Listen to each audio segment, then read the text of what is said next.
आज करोड़ों लोग गोवर्धन की परिक्रमा करते हैं, लेकिन क्या आप जानते हैं कि एक समय ऐसा भी था जब ब्रज में गोवर्धन पर्वत था ही नहीं। ये पर्वत आखिर आया कहां से, कौन इसे ब्रज में लेकर आया और क्यों एक ऋषि के श्राप के कारण ये आज भी हर दिन छोटा होता जा रहा है। इस कहानी में इतिहास है, पुराण है, रहस्य है और ऐसे तथ्य हैं जो शायद आपने पहले कभी नहीं सुने। नमस्कार, राधे राधे, जय गोवर्धन महाराज की। मैं हूं यतेंद्र तिवारी।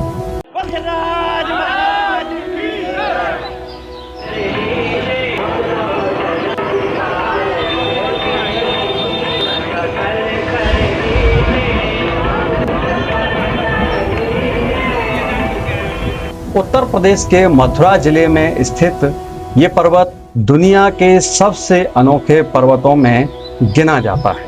इसकी ऊंचाई हिमालय जैसी नहीं है, लेकिन इसकी महिमा हिमालय से भी बड़ी मानी जाती है। यहाँ पर्वत की पूजा होती है, यहाँ पर्वत को भगवान कहा जाता है और हर पर्वत यहाँ गिरिराज जी का स्वरूप होता है। लाखों लोग हर साल बिना बुलावे के यहाँ खिंचे चले आते हैं। लेकिन सबसे बड़ा सवाल है कि क्या गोवर्धन हमेशा से यही था?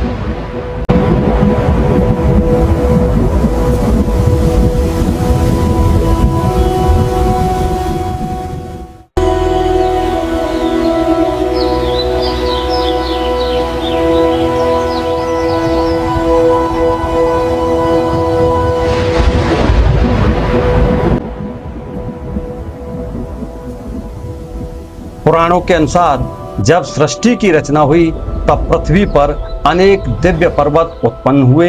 इनमें हिमालय, मेरु, विंध्य और द्रोणाचल का विशेष उल्लेख मिलता है।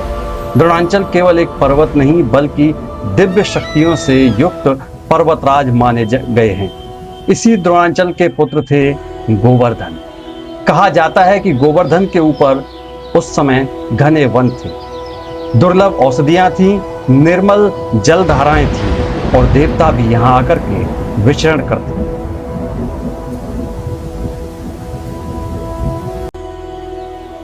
उसी समय एक महान ऋषि थे, महर्षि पुलस्त। इन्हीं पुलस्त को आगे चल करके रावण का दादा कहा गया।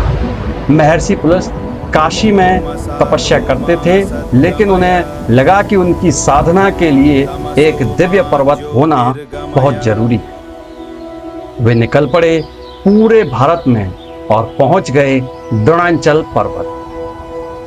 पुलस्त कहते हैं कि हे द्रोणाचल, मुझे तपस्या के लिए तुम्हारे इस पुत्र की आवश्यकता है। हे द्रोणाचल, मुझे तपस्या के लिए तुम्हारे इस पुत्र की आवश्यकता है। जहां मुझे पहली बार धरती पर रख दोगे वहीं मैं सदा के लिए रुक जाऊंगा। इस पर द्रोणाचल बोलते हैं कि यदि गोवर्धन स्वयं तुम्हारे साथ जाने के लिए तैयार हैं तो मैं इसे रोकूंगा नहीं। इस पर गोवर्धन ने कहा कि मैं चलूंगा, लेकिन मेरी एक शर्त है। अब पुलस्त ऋषि बोले कि बताओ क्या शर्त है। गोवर्धन कहते हैं कि जहां मुझे पहली बार धरती पर रख दोगे वहीं मैं सदा के लिए रुक जाऊंगा। महर्षि पुलस्त ने शर्त स्वीकार कर ली और फिर से शुरू हुई इतिहास की सबसे रहस्यमयी यात्राओं में एक हजारों किलोमीटर की यात्रा।